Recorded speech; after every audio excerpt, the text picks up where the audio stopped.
20s was a period in American history of dramatic social, economic, and political change. The economy was booming, and the nation's total wealth doubled from the start of 1920 to 1929. The gross national product expanded by 40%. New inventions came into play, like the radio and the automobile, which made American citizens' lives easier and more efficient.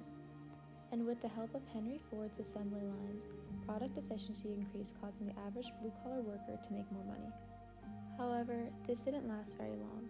The Federal Reserve issued out too many banknotes, and people used this money to invest in stocks. 1.5 million people on Wall Street had money in these stocks. When these people started buying cars and houses on installment plans with their fake money, the economy was at an all-time high. Armies of frenzied buyers were getting desperate to not miss a day of trading stocks. Many people camped out on the streets in front of the stock exchange and by the Trinity Church on Broadway Street. At this point in time, the stock market was all over the place. Investors began to get very worried.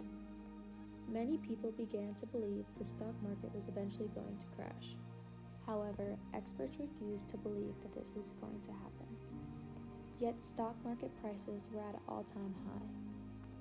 This did not last very long because on October 24th, 1929, otherwise known as Black Thursday, the stocks fell and banks officially closed.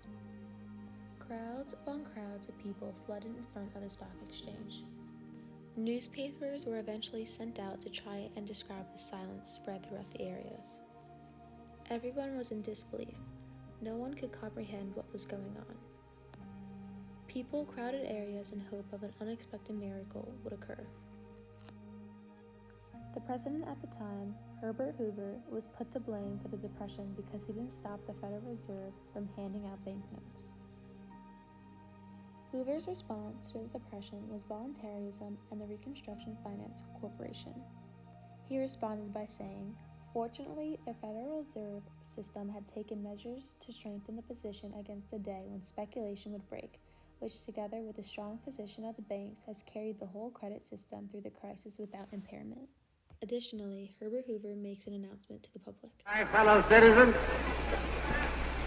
from the congressional elections in 1930 down to the present moment, the strategy of the Democratic Party has been an effort to implant in the unthinking mind, through deliberate misrepresentation, the colossal falsehood that the Republican Party is responsible for this worldwide catastrophe. A circular placed in my hand since coming to this state, issued by the Democratic National Committee, says this depression was man-made. I agree with that. But they say the man who made it was myself personally.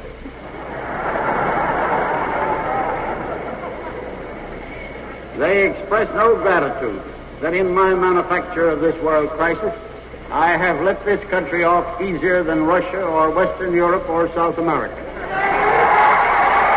With Hoover denying his responsibility for the stock market crash, he was able to do other things. The Reconstruction Finance Corporation was able to pump up to $1.2 billion into the economy and $2 billion into state and local governments. This was successful because the state and local governments were smaller and knew where the money was needed most. Under Hoover City, state officials created public work projects for the poor to get back on their feet. Hoover was able to get the largest U.S. bank to create a private lending agency to help the smaller banks that were suffering. Ultimately, this really meant nothing. From people who went from small investors to big investors, everyone had lost everything: their life savings, houses, and ultimately, their dreams. People were desperate. They did anything they could to get money. With this, we are able to take what we did and learn from our mistakes. Some takeaways are that buy and hold long-term investing does not guarantee gains, paying huge premium for growth can be risky, the next crash may come unexpectedly, a crash may come even if corporate profits are rising, and reaching the bottom may take much longer than most experts think. All in all, the stock market crash impacted many people's lives in the 20s.